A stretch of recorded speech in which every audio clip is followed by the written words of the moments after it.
मला या क्लासबद्दल काहीच माहिती नव्हती किंवा हे असं काही करायचं असतं हे पण मला माहिती नव्हतं.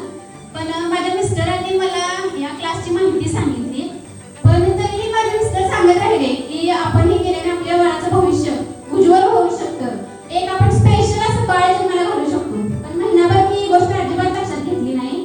पण त्याच्यानंतर जी माझ्यामध्ये पॉझिटिव्हिटी निर्माण झाली की आता मला 9वा महिना चालू आहे. पण आता असं वाटायला लागले की अजून पाहिजे हा क्लास. जे काही क्लासमध्ये शिकलो त्या काही इथून पुढे आत्मसात करणारच आहे किंवा बाळामध्ये ते गुण दिसून येतीलच.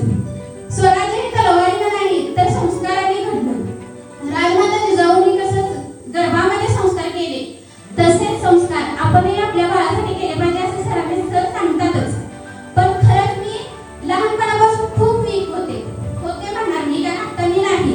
एक मुलगी, एक पत्नी, एक सून अशी भरपूर नाती निभावली. त्याच्यामध्ये मी वीकच होते. पण एक आई म्हणून मी स्ट्रॉंग झाले ते फक्त आपल्या जीएससी मुळे. खरंच